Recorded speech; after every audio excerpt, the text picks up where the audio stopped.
Hey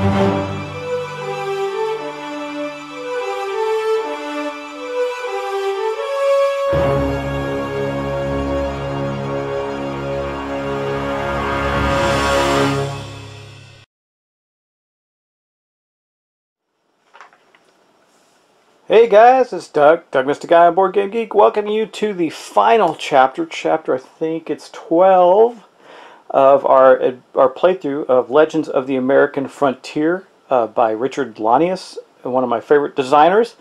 And we are in the final stage, the Legend stage, right before we do the final scoring of our legacy adventures that have taken the course of a number of turns with these 4 characters, and this has turned out very, very interesting. So I have laid out their legacies, and we're going to go through them one at a time, starting with Daniel, and we're going to see where they end up from a score point of view, in order to see who is the winner. Not only that, but there's also an element of who has the best and coolest story. So we'll start with Daniel. We're going to focus in on him and see what he's got. So here's Daniel. Now, Daniel, when he was a youth, he spent 2 years as a frontier trapper, and he was a veteran, youthful veteran of the Indian raids because he was out on the frontier, where he did end up going back off the frontier and was educated, probably because he was working with the French out in the frontier lands. Went back and went to an expensive boarding school in France. It was paid by his wealthy parents who made their fortune in trapping and gold mining, I would imagine. And then when he came back to the United States, he promised Ma that he would abide by the good book and be a good man to the best of his ability. After which, he became he was a benefactor for the first cathedral to be built in San Francisco. So during his travels, he donated some of his funds to that, and then he re-enlisted as an officer in the War of 1812, where he fought bravely. It really added to his legacy. And during that time, he protected a lot of the frontier settlers from Indian renegades. That was a pretty big, important thing to him. But then he did come back again off the frontier, and he gave an inspirational speech prompting many settlers west. So he went back and told them of the advantages in the future that they could have going west and getting land of their own. And then he rebuilt the old family farm that was probably on the frontier when he was trapping, and he enjoyed it into his elder years. So he basically died there. But not all the things he did were great. He had a lot of challenges in life. He did suffer from a severe cold. He was nursed back to health by Indians. But he also had a foreign dignitary in his charge he was trying to rescue from the frontier that died. And he was guiding west, and that was bad. But then he did become the trail master for the westward trek for the Mormon migration to Salt Lake, and he helped them do that. After that time, that was where he got the debilitating wound. He was wounded in leading them there. How he was wounded, who knows. But he also had some other things in his life. He did spend a brief time with some smugglers, which was not great for him, and it was kind of a blemish on his really, really well-known history of being a pretty good guy and an inspiration to leaders who are trying to get to the frontier. Then he authored some spiritual articles in the Farmer's Almanac to honor his mother, who had passed away at a very old age, and saw a lot of his wonderful legacy come true. Then he went on to be the instructor at the National Military Academy, West Point, as it was founded. And he ended his legacy by being a famous scout and explorer of the great wilderness of the Americas. He was well known for all of his explorations, and his last big trek was to scout the Cumberland Gap, and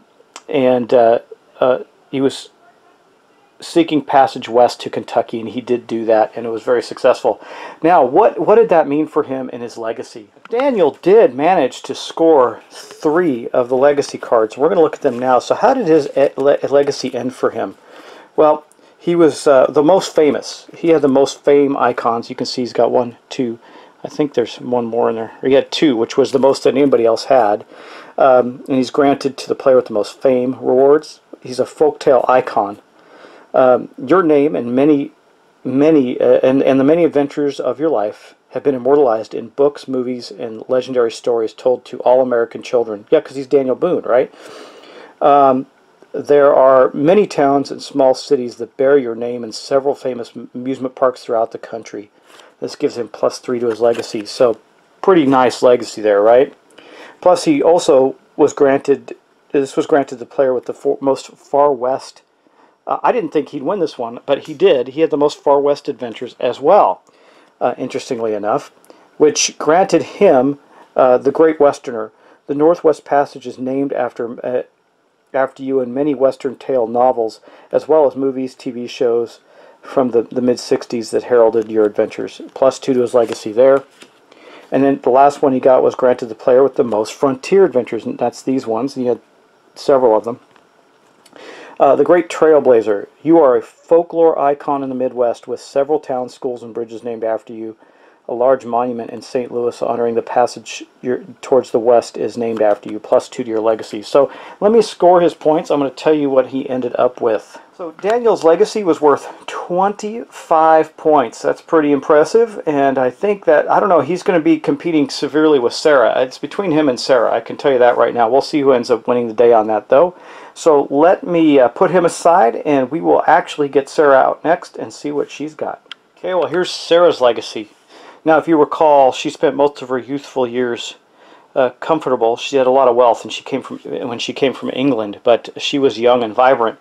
And she was raised. Her father, even though they were very wealthy, they came to America so that her father, who was a firebrand preacher, could preach the word of God to the heathens and the settlers. But she spent years drifting from place to place, and mainly due to her father. She'd work odd jobs while her father preached, and they squandered a lot of their massive wealth, but it didn't hurt them. In the end, she ended up recovering from that. She basically surveyed the road in Virginia as part of her apprenticeship in becoming a frontier woman of great renown. But then after that, again, after being a surveyor, she went on to be the architect and master builder of the White House. And that obviously was related to her family connections. That's a pretty big deal for her. And that's where she started. Now, she also then gave the invocation prayer at the first presidential inauguration in honor of the fact that she helped build the White House. But then she was elected mayor of a small town, and she moved out to that town. It was rapidly growing and becoming larger. But even after that, she continued on, and she led the establishment of the New York Stock Exchange. So she had, even from her mayoralship in a frontier town, she went back to found the Stock Exchange. Pretty powerful. Now, she did that with some of her allies that had become famous as well. So after that, she was nominated. She was nominated for president of the United States. She did not become president, but she was nominated, which was a pretty big deal. As a woman, she would have been the first woman president. As we know, that has not happened yet. She built one of the first homesteads in Ohio Territory. That's probably where her township was. She basically was a decorated war hero as well and commander of the local militia. So she had helped fight off many of the frontier battles. She was quite a woman, both from an education standpoint, a wealth standpoint, and her ability to give back and protect the people of the frontier. She was the owner of several horses on a Kentucky ranch, and she had a lot of great racehorses as one of her passions. She fought the terrible fire that almost destroyed New Orleans. She just happened to be there when it took place, and she became an influential person in helping to fight the fire and establish hope back again in New Orleans. But she was a legendary sheriff. When she went back to her town, she took on the stewardship of the town and became the sheriff as well as the mayor. And that was really set her up for the end of her long and glorious life, because she was also heralded as a ferocious and cunning Indian fighter.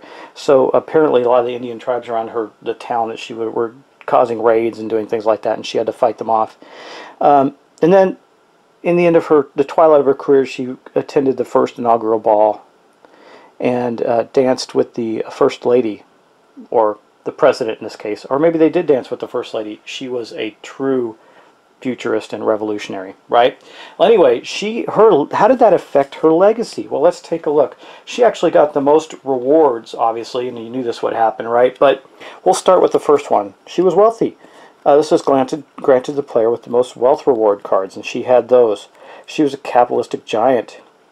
You are known throughout the country and the world primarily by the financial center that bears your name. She did in New York. So she did help establish the stock exchange. This makes sense. Many banks, businesses, and airports throughout the country also bear your name. Pretty awesome.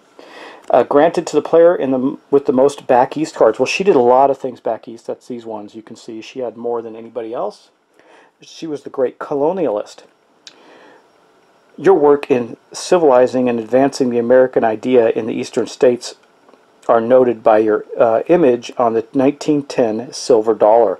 So Sarah has her image emblazoned on the 1910 silver dollar. That gives her a +2 to her legacy. Granted the player with the most total adventure cards. Well, we know she had the most. She won a ton of them. And now those could be bad adventure cards too, or something that has negative, like the one that Thomas got rid of, unfortunately. But he did get rid of it. She's an American hero. Your many accomplishments have been recognized by a prolific number of presidents, humorists, and academic leaders of the country. During the bicentennial of the country, a miniseries based on your life set new viewing records and continues to inspire young people to be productive today. She's obviously a leader in the women's movement, and that's a +5 to her legacy. It's pretty good. Granted to the player with the most status rewards, and she had the most status rewards. That's these ones here. She had 2, which was, I thought she had 3, but she has 2 that was more than anybody else. By the way, if you tie on any of these things, the reward card does not get distributed. So there was a couple that didn't get put out in the game. Your name has been etched on the annals of the American history as one of the founding fathers of the country. There is a large monument in Washington, D.C. dedicated to honoring your life and leadership of America during the expansion westward, and that gave her +3. So let me total up her score and tell you about her awesome legacy. So Sarah had a 37. That was a big whopper of a score over Daniel's 25. They were definitely the two most renowned. Their legacies were the most renowned in the game. Now neither Annie nor Thomas got a legend made about themselves, so they faded into the history books as minor figures. But we'll talk about Annie's legacy right now. It says, my family came to America as indentured servants, so they came in a bad state. After their servitude was over, they panned for gold. Her father panned for gold in Kentucky, apparently made a little money there, but her parents were killed and she was orphaned at an early age. But she had some additional inheritance from the gold that they had collected, and then she apprenticed with a silversmith, and that gave her the basis for her skills. However, the first thing she did was she was blinded in one eye by Mohawk braves testing her bravery. So she got blinded in one eye during a fight with some Mohawks, and that was a bad thing for her. And then she took another hardship. She was haunted by the loss of her loved ones, just the death of her parents. She just couldn't take it anymore, and it caused so much trauma for her. But that didn't stop her. She ended up being the trail boss of the first cattle drive from Texas to St. Louis, and she did that with some renowned heroes, Daniel and Sarah, and a more unscrupulous hero, legend anyway, named Thomas. She did that together, and they succeeded at blazing that trail. Later on, though, she did get into a fight and was given a bounty. The marshals were after her for quite some time. She never was able to return. She snuck into the Far West Territory a couple times, but she did have a bounty on her head for the rest of her days. But she then did lead a spiritual mission to the Plains Indians because she was trying to redeem herself. And then she commanded the Continental troops to put down the Whiskey Rebellion. That was a pretty big deal for her. Named by the President to the Ambassador of England. How she did that, I assume that after that she was pardoned for her crimes in the Far West, but the warrant never got fully acknowledged as gone, so it's still part of her history. She was expelled from the seminary for outrageous behavior, which makes sense because Annie was a wild woman. She ended up trying to run for office as she became more well known, but it turned out that she was related to Benedict Arnold, which really hindered her career as she went forward. She ended it, though, on a good note, and built the first successful mining company of the Rocky Mountains, along with several famous people such as Daniel and Sarah, who are well renowned in history. Anyway, that's her legacy, and her score is going to be, for Annie, only got a 10. Not very good, right? Not very good at all.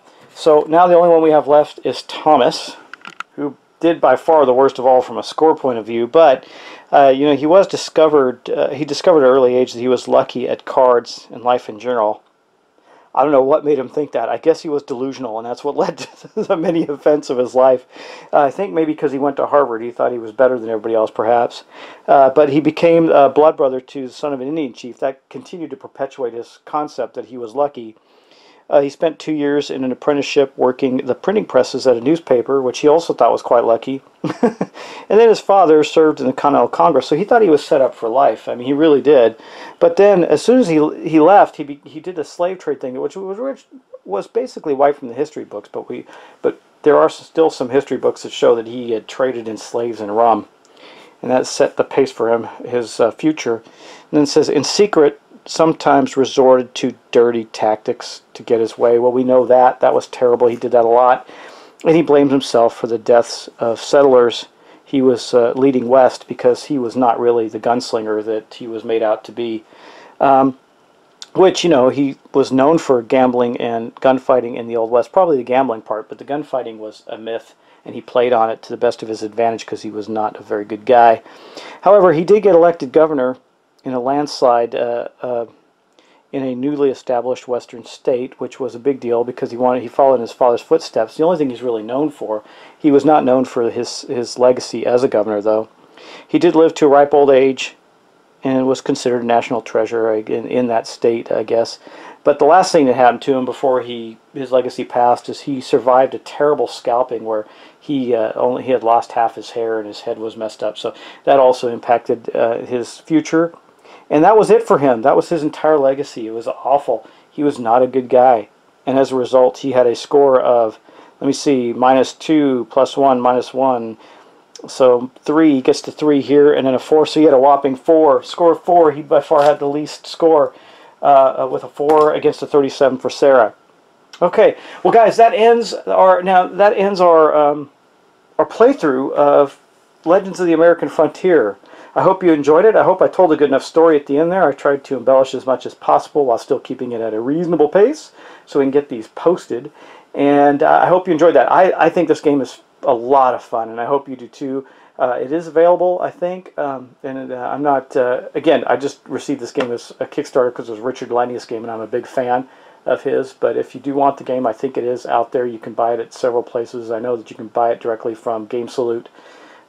And it is truly a lot of fun. There's also a couple of expansions, again, that I mentioned I did not use, and a bunch of characters we didn't use. Those are 4 of 8 characters in the game. We didn't use all of the adventures. They get mixed up, so there's a lot of replayability as well. We didn't use all of the bonus cards or anything like that either. So there's tons more stuff that can be done in the game. I hope that it has a future and has some legs. I believe this is going to be one of the most underrated games of the year. It did not get good hype through the Game Salute Kickstarter. It did make its funding goals, but it didn't get a lot of the bonus goals or anything like that. And then it took forever to get out, so people were very disgruntled. And I think that's going to impact the future success of this game, even though I think it's a great game. I hope you do too. I think those that stuck with me through this really believe that, and maybe we can get this game promoted in the right ways, because I do think it's worthy of the attention it deserves. Anyway, thanks for watching, guys. I appreciate it. Thanks for all your viewership, your subscriptions, and all your attention. I love it. Thanks you so much. I appreciate it. And any comments you have, please leave them. I like to respond. I like to hear from you guys. It's important. And I appreciate it. So take care, and I'll see you in the next Darkest Night 2 episode, maybe? I don't know. We'll see. Talk to you soon.